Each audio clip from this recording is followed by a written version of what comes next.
Kamala Harris could invoke the 25th Amendment right now and assume the presidency of her own accord. I think that she would be supported. It says, that's a thing? Whenever the 25th Amendment, Section 4, whenever the vice president and a majority of either the principal officers of the executive departments or of such other bodies as Congress may by law provide, transmit to the president pro tempore of the Senate and the Speaker of the House of Representatives their written declaration that the president is unable to discharge the powers and duties of his office, the vice president shall immediately assume the powers and duties of the office of acting president. That sounds like you need congressional approval, and then No. Kamala Harris right now, what she needs is a majority of the principal executive officers. Who are those? So his cabinet, most likely. Oh, okay. To say Biden can't do this anymore. They send the letter to the Senate and Congress, a written declaration, and then they shall immediately assume the powers. She could quite literally just, as long as they all come together, declare this and Biden is done. Okay. That's the thing about Nikki Haley as VP. Because everybody's like, Nikki Haley becomes VP and then, Trump is riding in the back of a convertible, if you get my drift. No. Nikki Haley would just invoke the 25th Amendment instantly and take the powers from Trump, and he would be a non-president president.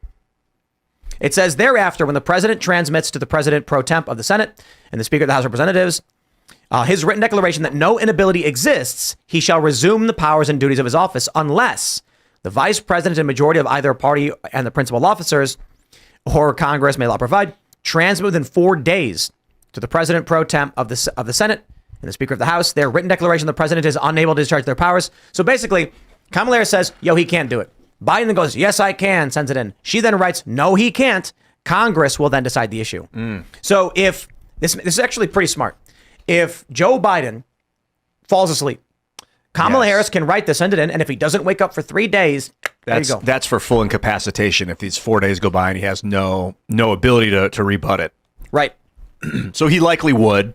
They also created, because the section that says Congress as law may provide, they passed this law, what was this, in 2020, I think, creating this committee, the 25th Amendment Committee, that can determine whether or not the president is incapacitated. Oh, get out. Who did that? Could be a The double-edged Democrats. sword. Yeah, get that committee disbanded. Yeah. That's And ridiculous. everybody was saying like, oh, this is for Trump, and then quickly like, actually, it's for Biden. These committees. That Yeah. sounds unconstitutional. Very. That's the vice president's job and the cabinet's job. They're supposed committees are how Congress decides things. Because 435 people trying to decide stuff is a pain in the butt. So you get a committee together so they can do the investigation and then report back to the rest of Congress. So This is interesting. This law that you're talking about, this committee that was formed in 2020. I wonder what exact authority they have to claim the president is incapacitated. Yeah, the principal officers are the 15 cabinet members enumerated in the United States at 5 USC 101. You need all 15 of them? Is it The majority. Majority? So Yeah, it 7, says 8 you might need. I'm pretty sure it says majority of the principal officers. Okay. And so if they think that he's unfit. A majority of the principal officers. 8 of the 15? Yeah, and the vice or president. Congress. So if Congress. the executive officers are all like, "Yo, the president's brain don't," Because work. he's not incapacitated.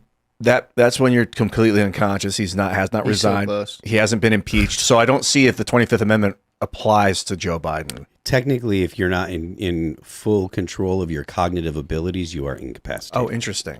Because You're not at capacity. Well, yeah, because if you could get hit on the head and then have Partial blindness TBI or or something something like that, and you're incapacitated because you're not at your full capacity. Yeah. I hope somebody out there makes a whole compilation from 2020 of all these people in the media. Oh, it's just a stutter. It's a conspiracy theory. You're a conspiracy theorist thinking there's something wrong with him. Yep. Look at him now. How'd that work out? Yeah. It was so obvious to I me. know. Some people are critical thinkers. They can just accept what they don't want to accept because it's real. Some people are like, it's too much. I don't want to cry. I so think I'm not gonna. You know what I think is a good exercise Sounds in like my love understanding the left is to read the comments on like a Vosh video or a Hassan video. Oh yeah. Because you're like, whoa, these people don't know anything. Yeah, that's and outside lack the of echo chamber. information. They literally don't know half the stuff that you just take for granted amongst people that we discuss. They have no idea. They've never even heard it brought up. I mean, like a good example is failed musician guy over here. Yeah. Like Good example. reading Talk the about comments. failing upward. Wait, who? Phil Labonte. Read the comments. Gold record. From like these leftist videos, and whenever something might pop up about Phil, they'll be like, no wonder this guy never made it in music, because they just don't know. All they know is they heard it from a guy and they never checked. We're in a bubble, dude. There's so many dumb Phil's people. just got like a shit-eating grin over here. Platinum record. This is like That's the living well is the best revenge face. That is absolutely. But I wonder if the no, Illuminati but I really do mean it. Like the Illuminati. if the Illuminati would sit around and be like, we're in a bubble, man. We're in an echo chamber. There's so many dumb Remember- people on Earth. They make the bubble. remember when Hassan called Ian a conservative? yeah. Yeah. Just, but Hassan is he's a special example. It's all of them, dude. I agree. They're not that they're if there's you- a lot of the- people that are like that used to be in bread tube that really aren't that all that bright. They learn some buzzwords. There's and then a they start there's a singing. reason why. Same What- as whatever whatever it our is- side, though. But there's a reason why whatever I our wonder side if I'm is one of them sometimes. is are fans of Jimmy Dore, Yeah. have watched Kyle Kalinske, Yep. have watched Breaking Points, have heard these arguments, and then if you go and watch the videos from like Vosh or Hassan or the Young Turks, these people like they couldn't tell you what day it was. No. Mm-hmm. They really couldn't. The guy there, and when you say our side, it's really kind of anyone outside of bread tube, Right. Because some people would say that this is a right-leaning podcast and stuff, right? But then there's like people like Sitch and Adam who do like those guys are very, very centrist kind of dudes, very middle of the road. Both of them probably considered themselves Democrats before. And I would say I believe it is objective. This is a centrist show. And the people who are claiming the people in the center or who claim they're centrists are just default libs. yeah, I mean, Sitch and Adam were definitely they were. I don't know about them specifically. Yeah, I agree. But again, it's the overall point is that the bread tube people, the people on the left, are very much, again, in their bubble. And then everyone on the right, or everyone that's not in the bubble, is called the right by them. Exactly. You know? So what happens is there's this misconception of left and right. There is the cult and the not cult. Right. And in the not cult, you have people like Ian who, like, I got to be completely honest, nobody knows what Ian is. Now, I mean that sincerely and seriously. There's no political camp for Ian. Ian's pro-death penalty. You've advocated for the U.S. to expand constitutional republicanism around the world, which is fairly neocon. But you're also a crystal hippy dippy. You're your own guy. They have to say you're a conservative because you're sitting here having conversations outside of their cult, and you disagree with elements of their cult. So what ends up I happening then disagree is, with cultism a lot of times in general. It's weird. It's a weird behavior. But what happens then is, whatever we do on this show, the opinions range wildly. And then you have people who are like, I'm a centrist. I don't agree with right-wing shows like Timcast. And I'm not a leftist like Vosh. But the thing is, it's basically like saying there is a seed buried in the earth, and that's the left, and there's a sprout, and that's the center. No, it's a component of the left. They just think they're more enlightened. And so the funny thing is the meme of the enlightened centrist, I actually think the meme is actually quite funny. Because the actual center politically is not leftist, not staunch conservative, but you will find the center and the right, in a truest sense, are mostly aligned not on their political opinions, on reality. Yeah. I kind of view this thing as like concentric bubbles. So concentric meaning they overlap sometimes, and you've got your bubble, I've got my bubble, and sometimes they're moving, but your bubble's always moving around and overlapping with other bubbles at any given moment. So you'll be overlapping with the leftist bubble and the rightist bubble maybe sometimes, and sometimes maybe you're not. And that's as opposed to just a linear progression of you're that way, I'm this way. It's way more intricate than that. A really good example of this is Matt Bender on this show with Seamus and me. And Seamus and I have strong debates on the abortion issue because Seamus is as pro-life as you can be. And I'm libertarian-esque pro-choice with, I do believe life begins at conception. I think there's legal challenges and constitutional challenges to personhood. And then you have Matt Bender, who's absolutely unrestricted abortion. And I'm like, okay, so the extreme ends of this are you can have an abortion whenever you want. You can never have an abortion. And me saying there are certain circumstances where I think the Constitution has a hard time dealing with this, and I don't know what the answer is necessarily. And Matt Bender says, I'm right wing. I'm pro-life. And I'm like, bro, I am not a pro-lifer. Like, I go talk to a pro-lifer, they're going to be like, you're pro-abortion. And I'm going to be like, well, you know, not like those guys. Those guys are crazy. And also concentric, I'm looking up concentric. I'm also thinking of like Venn diagrams, like a three-dimensional. Concentric circles are when they're like with around circles each other. within circles, which can exist too. Like some bubbles. That can be a Venn diagram like that, yeah. Yeah, that could be a version of a Venn It could be, diagram. yeah. Sometimes a little bubble is within a bigger bubble. Yep. And you're, I remember whatever. I like digress 6 on years that. ago, I did a call into Crowder's show and we talked about abortion. And something came up where I was like, yo, I'm like traditional pro-choice. And then he asked me some questions about compromise arguments. And I completely agree. I almost entirely agree with him, I'm pretty sure. And he was like, great, we get along. The Republican position, I think, works for us. We're not happy, but it's better off. The left is saying abortion for any reason, anytime. I'm like, oh yeah, I agree. That's nuts.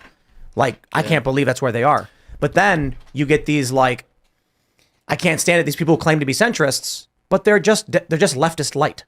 They're not really centrists. They're still leftists. What was your path away? You said you left that state of mind of like, what was it? Were you like in a cult and then you were like, what the hell am I doing? No, it was kind of just by default. You know, growing up in New York City, I come from a family of musicians. I never heard until I was at a certain age that you're not even a possibility to you that there are different ideas that you could consider Republicans or conservatives, especially then. But it's funny, I always think about how I sort of walked away from the left around like 2016, 2017. And I sometimes think about back then, what were the pressing issues, like comedians being able to perform at colleges. And now it's if the government can shut down your business and put you on house arrest and force medicate you. And I think the reason that so many of us came out very strongly against the left around that time period is because many of us could see the direct line that could be drawn from one to the other. Yeah. Yeah, 100%. That's the same for me around the same time period as well. Authoritarian? You noticed authoritarianism? Yeah, like I said earlier, once you see it and you see it in all these things, you can't unsee it, man. You see the Hegelian dialectic and things. And I'm not to say, the thing is, people get wrong too. It's not people that are overtly or aware that they're communist. They're not like card-carrying communists. There are a lot of people that are just useful idiots. Like you said earlier, there are a lot of dumb people out there, man. There are a lot of people that are just being taken advantage of. They don't even realize what they're doing. They're just in this thing and they're just acting kind of. Tim's made the reference of being like fire. It's like a thing that's just occurring. They're just doing it. Good. I was going to say one thing that I actually am really grateful for in this regard is their insistence that I'm single, and I'm it's kind of a good thing. I think that's cut our security costs down because they're too stupid. They want to live in this world where they view me as an incel. Your girlfriend's little, but she's not that little. She is a functioning human being, but they want to live in this world where they get to make fun of me for not being in a relationship or having a family or anything like this, and I'm like, I'll keep it that way. Yeah. Like the last thing I'm gonna do is I'm gonna go on Vosh or Hassan or anybody and prove them wrong. It keeps our security costs down. Hey, I'm single. You guys can make fun of me if you want. I'm Bring single it on. and my DMs are wide open. Love it. Mike's here, just like I'm gonna get laid. But there are a lot of people that deal with like censorship of like faces of their family and trying to hide the names, and then they get doxxed and everything like that. And I'm just like, no matter how many times I make references to like, I was hanging out with a girlfriend the other way, like we were doing this, we were doing that, they just still are just like, oh, Tim's an incel, and I'm like, roll with it. Yeah. Yeah, why not? What I want to say, I feel like many people who are on the left are really kind of in an abusive relationship with it. And so if you sort of think about the process of leaving an abusive partner, you realize one lie, and then you realize another lie, and then you realize another one. And that's sort of leftist ideology. You pull on one loose thread and the whole sweater falls apart. And that's usually around the time people walk away. Thanks for watching this clip from the Timcast IRL podcast. Hang out with us live Monday through Friday at 8 p.m. and become a member over at timcast.com for uncensored, members-only shows exclusive. Thanks for hanging out, and we'll see you all next time.